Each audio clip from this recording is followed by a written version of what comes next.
neza abakurikiye umuyoboro hano kuri YouTube. Uyu munsi tugiye gusubiza ikibazo abakobwa cyangwa se abantu bakunda kwibaza, ese uramutse ukoze imibonano mpuzabitsina idakingiye kandi ukaba udashaka gusama, ni iki wakora kugira ngo udatwita? Iki ni ikibazo gikunda kwibazwa cyane cyane n'abantu baba bakoze imibonano mpuzabitsina idakingiye, nk'urugero nk'iyo umuntu akoze imibonano mpuzabitsina atari yiteguye yihuse, ntabashe kugira uburyo na bumwe akoresha bwo kuboneza urubyaro. Ikindi, hari igihe nanone ushobora gukoresha uburyo bwo kuringaniza urubyaro uri gukora imibonano mpuzabitsina ariko ntubukoreshe neza. Nk'urugero, hari nk'abantu bakoresha condoms, ugasanga nyine yayikoresheje ntiyayambaye neza, cyangwa se mo hagati mu mibonano mpuzabitsina akaza gusanga yacitse cyangwa se yavuyemo. Icyo gihe akaza gusanga ko uburyo yakoresheje bushobora kuba butagize icyo bumufasha kugira ngo bumurinde kuba yasama.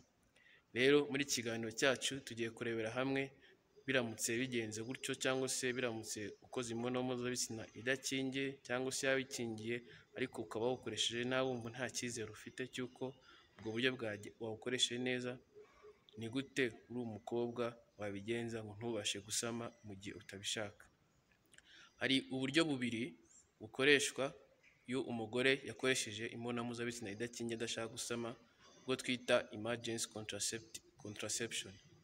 Ubwo buryo bubiri, bwa mbere hari uburyo dukoresha ibinini aribyo twita levonorgestrel. Ibi binini ukaba ubifata mu masaha atarenze 72. Rero iyo wakoze imibonano mpuzabitsina idakingiye kandi ayo masaha 72 akaba atarashira, ushobora kujya kwa muganga ukabasobanurira ikibazo uko byagenze, bakaba baguha ibinini ukabifata. Ibinini nanone bigaragara no mu mafarumasi, ushobora kujyayo nanone ariko aya masaha 72 atararenga bakabiguha ukabifata kugira ngo bikunde gusama. Ubundi buryo bukurikiyeho bukoreshwa ni ibyo bita agapira kitwa intrauterine device. Ni agapira bashyira mu myanya ndangagitsina yitwa DIU. Ngaka ko kaba kariho produit yitwa copper. Ngaka nako kaba gafasha kuba utabasha gusama kuko gahagarika ovulation, kimwe n'ibyo binini bya levonorgestrel nababwiye nabyo bihagarika ovulation. Rero aka gapira bashyira mu gitsina nako ushobora kugenda kakaguha, kakaba kakurinda kuba wasama mu gihe utwitse utari ubyiteguye kubera ko wakoze imibonano mpuzabitsina idakingiye. Agapira ko ikiza cyaho karusha ibyo binini ni uko gashobora gukora utararenza iminsi 5 ukoresheje iyi mibonano mpuzabitsina idakingiye. Rero mu gihe cyose wakoze imibonano mpuzabitsina idakingiye kandi ukaba wumva udashaka gusama cyangwa se n'uburyo wakoresheje uzi ko butagenze neza, ubusabwa kwegera ikigo nderabuzima.